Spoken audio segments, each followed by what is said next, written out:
আগামীকাল সত্যি তোমার বিয়ে? কি বললি তুই? তোর এই কথাটা বলতে একবার ভয় লাগলো না? তুই আমার গার্লফ্রেন্ড, আমার প্রেজেন্ট গার্লফ্রেন্ড।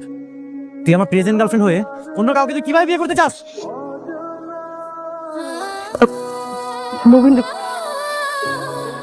আমার কিছু করার ছিল না।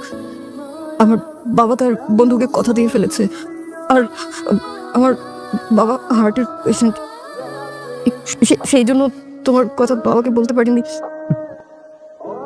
এই পৃথিবীর সব গার্লফ্রেন্ডের একই প্রবলেম, যখন তাদের অন্য জায়গায় বিয়ে ঠিক হয়ে যায় ঠিক তখনই তাদের বাবা হার্টের পেশেন্ট হয়ে যায়। তার বান্ধবী প্রমিকে তুমি বলো নাই মুভির অ্যারোগেন্ট ছেলে, তার সাথে থাকলে তোমার লাইফ নষ্ট হয়ে যাবে?